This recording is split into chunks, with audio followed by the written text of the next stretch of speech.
So, as we know, packaging on YouTube is very important, probably one of the most important things other than the actual content, because if we can't get people to click through to our videos, then we're not going to get any views. So, today I'm going to be talking about my biggest thumbnail lessons after designing over 250 thumbnails for both myself and my clients. By the way, this is a series.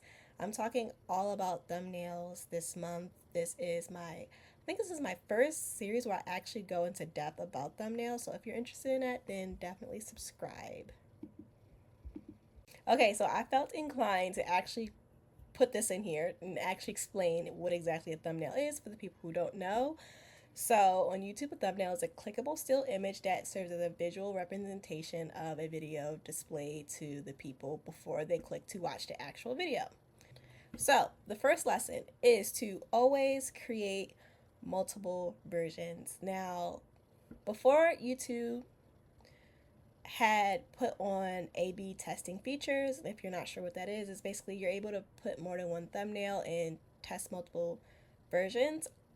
I would always create 2, 3, 4, maybe even 5 thumbnails anyway, like creating a different versions and just be like, okay, which one of these is better? But YouTube now has, the option to where you can create multiple versions and you can test multiple versions on your videos. So, with that being said, you should always create multiple versions and actually test them out. So, here are a few of the A/B testing thumbnails that I did, and I'm actually going to create a separate video on whether or not you should do it or not. But let's see with this one right here, with this video. And this was like on the 2025 video trends. With this one, this thumbnail got 64.2% of the actual watch time share, right? And this one got 35.8. So obviously people are watching more when they are sort of like clicking on this thumbnail. So that's the one that YouTube actually picked, and that's the one that's now visible to everybody after they did that test. Or with this thumbnail over here, or this video over here rather, this is a series I did. This one says like 51.6%, and this one says 48.4%. So it's not that much of a difference, honestly. And I actually chose to go with this thumbnail because it matched the rest of my series. But with this one, it's only 2 thumbnails that I tested. Another example is this one. Now, this one has a really big difference. So this one has like 13.4%. This one has 25, while this one has 61.7%. So this is like a really big difference. So this is why you should always A/B test your thumbnails. Again, I have a video coming out explaining exactly how to do that. But always create multiple versions. The second thing that I learned to do was to do a thumbnail photo shoot. So basically what a thumbnail photo shoot is since I batch record my content, since I originally started creating YouTube videos, what I would do is every 3 to 6 months, I would switch out my shirts and basically create a new batch of thumbnails, because when I first started YouTube, I would always forget to create the actual thumbnails, and that'd be like the last thing that I did. And I'd be like, crap, I have to do a thumbnail now. So what happens now is I have built up a library, and these are just some of the photos that I have of basically different faces, different emotions that I can put on different thumbnails, and I have a library of photos that I can like go back and cull from. So I'm not, worrying about taking a thumbnail photo at the last minute. And also, since I use my camera to take these photos, they're very high quality. So before, I would maybe try to like take one on my phone or maybe on my laptop, but I get the best quality with my camera, obviously. So I think the best bet is to do a thumbnail photo shoot. That way my hair is already done because I already took the photo. The photo's already there. All I have to do is upload it into Canva and design it. And I also recommend all of my clients do this. And I also have a video coming up about this process as well. Okay, so the third thing is if we've done everything in the first two slides, which is to, do the thumbnail photo shoot, always be testing new thumbnails, A/B testing, and if all of that is not, if that's not going well and you're not seeing good results with that, then you could always also play with the title. So if the title and the thumbnail, if it's not connecting, you're still seeing a very low click-through rate in the beginning, then you can always go in and test your title. Now I have a it's an extension called vidIQ and on my YouTube channel, and what this basically lets me see is it lets me see the performance of my YouTube videos from time to time, and I can also look at the performance of other people's YouTube videos as well. And so with these little pins here, and what these little pins here show is when I changed the title.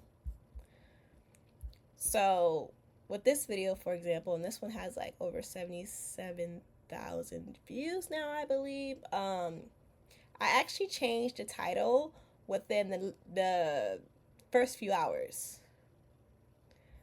And I forgot what the first title was, and it was a really small change. It says how uploading daily for 20 days affected my small channel. That was the first title, and then I literally changed one word to new channel. And then as you can see here, it went slowly, but like day 3, 4, possibly 5, it just shot up after that. And I often wonder, if I did not change that title, would I still have had that result? Okay, the next one is over here. This one is a little bit tricky because the majority of the views did not come from YouTube. The majority of the views actually came from Google's search engine. This ranked in Google's search engine for about a whole month. It was like the first video that popped up. And I uploaded the video on the second day of January, so the second day of the year, and it just stayed on Google for a month, and it's actually still ranking on there. You can still see it on the first and the second video page results. But anyway, I changed this title. So it was 2025 video trends you can ignore, stay ahead of the curve. The first title was 5 video trends that will dominate 2025. Don't get left behind. And something told me to change the title because I already did A/B testing as well for the thumbnail. So I changed it to, 2025 video trends you can ignore, stay ahead of the curve. So, it doesn't have to be big changes in the title, but changing a few words or changing the way it says can sometimes have a really big impact in how your video performs. Okay, so now I want to go over the 3 YouTube metrics that actually matter, and this also has to do with thumbnails as well. So it's the impressions, the click-through rate, and the average view duration. So the impressions is how many people actually see it. So this is how many people was on YouTube, they looked at the video, and whether they clicked through or not, that's how many people just saw it in general. The click-through rate, sometimes people call this CTR, that's how many people actually click through to watch it. So with this video that I had, it had an impressions of basically 500,000 people, and then click-through rate of 7%. And then the last thing is the average view duration. So this is how long people actually stay on average to watch. And how this impacts sort of the impressions and the click-through rate is if you have, I guess, a large amount of impressions and a large click-through rate, and people are clicking through the video, but they're not staying long to watch it. So let's say, you know, YouTube pushes it out and people are clicking through to it, but they're only staying for a few seconds. They're staying for 18 seconds, 30 seconds, then clicking off. YouTube's going to be like, okay, this is not a good video. And, they're going to stop recommending people to look at it. So that's also another thing to look at. Okay, so thumbnail inspiration. I wanted to add this in here as well. So, okay, how do I create these thumbnails? What type of thumbnails I should create? Now, these are no specific thumbnails in order. I just wanted to show a few basically. Yeah, just for some thumbnail inspiration. So the first one, and I've actually seen this a lot, and I took these thumbnails like straight off of my homepage, but this is like a video screenshot or a raw photo. I think these type of thumbnails work really well when you have a really strong title and like nothing else needs to be explained. So it's just like a photo of you. So for example, this guy was like, stop traveling and lock yourself into a hole. No explanation needed, so he didn't need to add any extra things.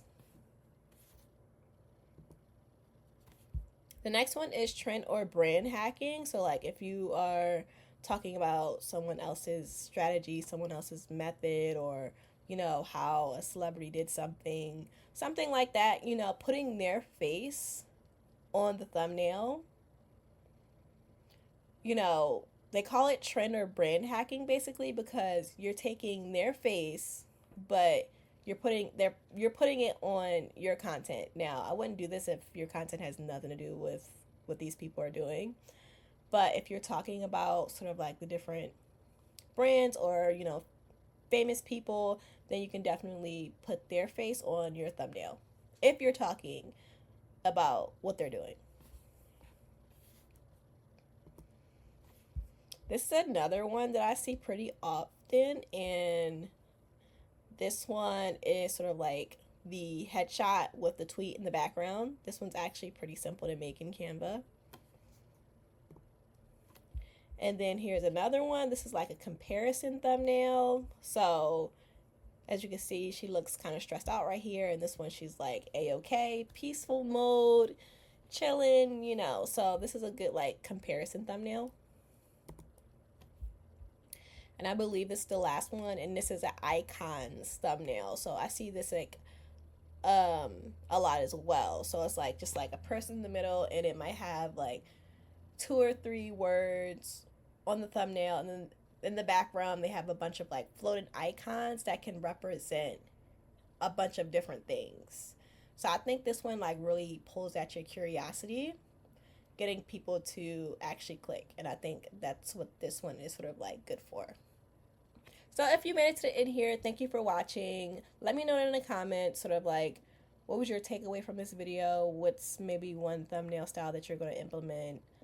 And yeah, if you need help with thumbnails, editing them, or editing your videos, then click the link down below to book a call, and I will see you in the next part of the series.